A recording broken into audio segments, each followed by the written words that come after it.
My name is Alicia Jackson, licensed professional counselor, and welcome to my channel. Today we are going to review Married at First Sight, Season 14, Episode 14.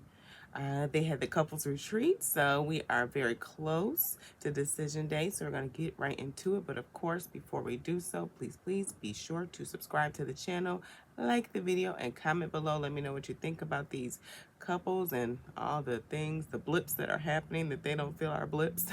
And let's get into it. So we are doing a quick therapist review on these couples. So first up, we have Michael and Jasmina. It was great to see another episode where they aren't arguing with each other, and they're still working on connecting with each other. So Michael was asking some questions about, what's going to get them into this place where they're having a deeper connection. And Jasmina gave him nothing. He's like, on a scale of 1 to 10, where are we? We're on a 5. What's going to get us to 10? I don't know. I really feel there's a sneaky suspicion I have that Jasmina's not being 100% honest with Michael about where she's at or what she's feeling with him. It was nice to see during their session with the medium that she was able to show and even beforehand show some compassion for him. She was showing like, hey, or telling him, I'm really concerned, like if you're okay with doing this. And so that was great to see. And then also seeing her have some emotion. For Michael, this was maybe the second time we've seen this, where she's had some emotion about her care for him. I feel like she does like him as a person. I'm just not 100% sure that she is really in this relationship romantically, and we see this a little bit too, where she is kind of, a part of me feels like she is uncomfortable with her feelings, that she's uncomfortable with her feelings, and she uses kind of like humor to deflect it. Michael is talking at the dinner with all the couples and saying that, how much progress they're making and how he's being open with her. And he says, so how do you feel about it? And then she jokes, well, no, I don't feel that way. And I'm like, that was a great opportunity for her to match him and say, I really do feel like Michael's doing doing some work. Well, I wanted to say all the work. I guess that was a slip, because it seems like he is, but she is showing some care for him. But I really don't feel that she is in this romantically, even when he lights candles. I think there's something there with that. She's like, oh, you brought those candles. He said, yeah, because I'm trying to set the mood. And I feel like she is in this place where she's like, I don't really want you to set the mood, because I'm not in the relationship like that. And I really would love her to be open and honest with Michael, but for some reason she is hesitant with that. And maybe she's trying to spare his feelings, but it's also putting her in a space where she is withholding the truth, and he's doing all this work, and he's bending as he should as a husband, and learning how to communicate as she wants him to. He's opening up, and he has been through a lot, and he's opening up on national television for her, and I just don't see that she's 100% in this. Next, we have Noy and Steve. Steve Steve was hitting the social media hammer on the head over and over and over and over and over again. I get that he wants to voice his concerns, as he should, definitely, but I'm wondering, like, is production having some playing some role in him bringing up this conversation, because they have few issues. They're pretty smooth sailing for most of the couples, right? So they have 3 issues, which is her not wanting to move in with him, which is a big one, like her posting stuff on social media, another big one, and then his finances, another big one. So these are the 3 ones, and it's like they want to pick which subject each episode to nail over and over again. So this episode, we're not talking about the finances, we're talking about the social media, and Noy is very, very, very resistant about this. I kind of got a little better eye view of Noy's situation. after the retreat, she disclosed that, as Steve was talking about, hey, we need to talk about our living situation as it's close to the decision day. Like, what are we doing? And she talked about how she has in the past kind of bent over backwards and put her person's feelings before her. Relocated, and she put all of her stake in this person, and things didn't work out, and then she had her space, and so this is her space.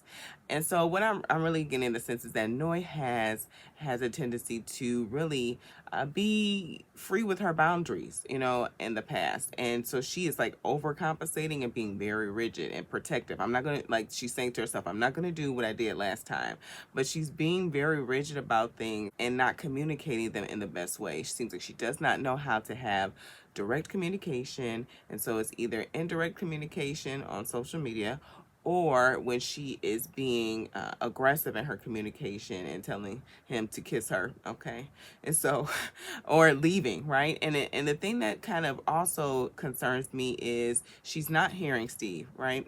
And earlier in the season, when Noodlegate happened, she wasn't able to really see Steve's point of view until he started crying. And so then there's a part of me that wonders, does Steve have to cry until, for you to understand that putting your business on social media is not okay, and he's trying to develop a trust with you? I really would like for Noi to work through her last relationship, because it's showing up in this one. And I'm wondering, I'm kind of giving up on the experts at this at this juncture, because we only 2 weeks left. I really would want her to find some way to work through that, so she can find a way to set boundaries and communicate her feelings in a way that is being open and not being so rigid with Steve on things that are no-brainers, right? Social media, you need to protect your marriage. I understand you want to post what you want to post, and at the same time, your marriage is something that needs to be protected. It needs to be private between you and your husband. And she needs to also be able to have the communication of not really trusting him financially enough to move in, and at the same time that it seems like she wants this relationship. So there needs to be more conversation about this. That is not Noi's strength, right? That's not her strength. So I really would love to see her feel more confident and work on her communication skills and learning how to set boundaries in a way that is not so rigid. It's not so rigid that she can be flexible and bend with Steve. And Steve's gonna have to respect Noi when she says she doesn't want to talk about something. But it seems like he was feeling powerless, right? And because she was being so rigid and trying to bring this to the court of all the couples. But at the same time, if Noi's saying that she doesn't want to talk about it, hey, we got to respect that. One thing too that I wanted to recognize was Steve, after the group dinner when he tried to blast Noi, that he wanted to kind of to break the barrier of touch, to keep the relationship going, didn't want to create distance. And sometimes that could be really, really helpful in a relationship. It depends on where you're at, right? So Noi and Steve, they pretty much have a great connection, right? It's been really from the jump. And so their situation is a place where that can be helpful, to have them, work through conflict and not have this distance while they're in conflict. I think that's helpful for Noi, who tends to kind of back away in conflict and be so rigid, that he's saying like, hey, we're going to work through this, right? It's not you that's the problem, it's not me that's the problem, it's the problem that's the problem. And so let's figure out how to make this work. And so I think that's a great tool that he's using in their relationship, and I'm hoping that Noi can meet Steve there. Next we have Katina and Olajuwon. Oh, Olajuwon. I thought we could make it one episode where you're not talking about Katina cooking. But no, that's not the case. And when Olajuwon had the opportunity to cook with the men, did he cook? No, he said he was going to taste test. This is this is classic Olajuwon. And I got more insight into Olajuwon this episode as well. It was cool to see their outing at the alpaca farm. It's alpaca, not gazebos. I don't know why he said he was walking gazebos, but neither here nor there. During their picnic, they talked about their timelines, and Olajuwon's rigid self showed up again because he's worked hard, understandably, and sacrificed to be financially stable, right? So he's made some very responsible financial decisions for him to show up for his wife in a certain way. Understand.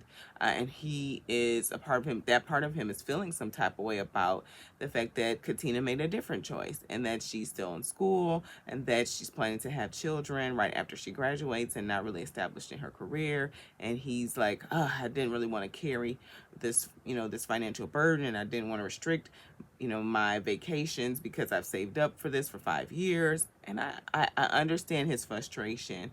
And at the same time, this is marriage. And so he's wanting Katina to bend her schedule and her timeline when he's going to actually also have to meet her. Not saying that his sacrifice doesn't need to be noticed. It definitely is valid, for sure.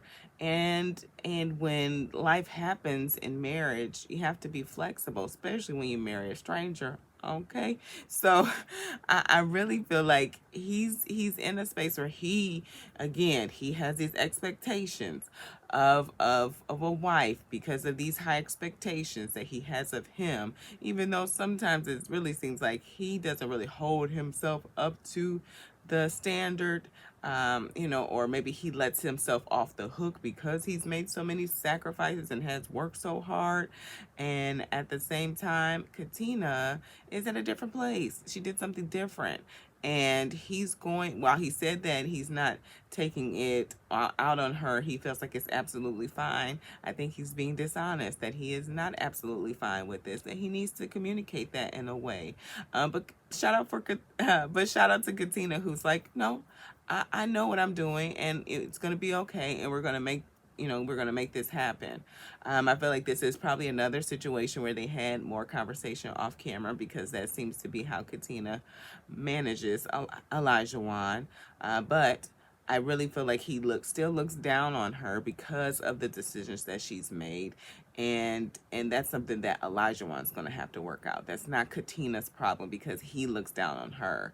And he needs to work on that if he really wants this relationship to work, because Katina's going to not just need his love, which I really feel like he does love her but just doesn't want to say it, but he is going to definitely need to respect her, because he requires respect, right? He has these very high standards for how a wife needs to show up for him. He's going to also need to respect Katina, okay? Next, we have Mark and Lindsay. Can we talk about the editing team and how they how they really played Lindsay a little bit with the laughing scene, her laughing at the table, and them doing little shots of everybody's reaction to her laugh.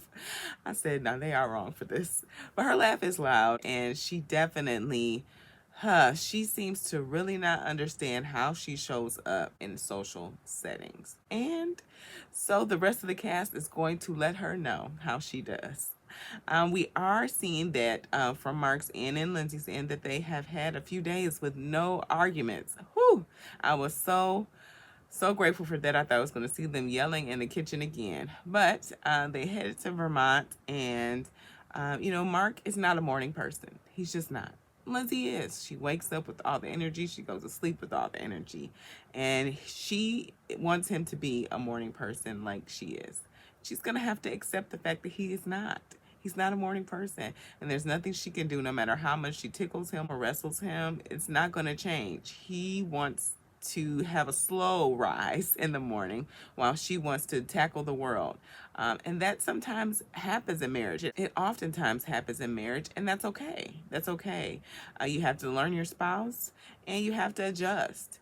You could be the morning person and get your day going, and then the other person may be a night owl. It happens. She is struggling. She's struggling. She feels like it's almost like she gives him constantly digs on Mark, and then says to him that he's digging on her, as he said that she was hyper after saying that they're going to do this sound bath. He says, since you're so hyper in the morning, and she's like, that was a dig, and I need some time away from you right now.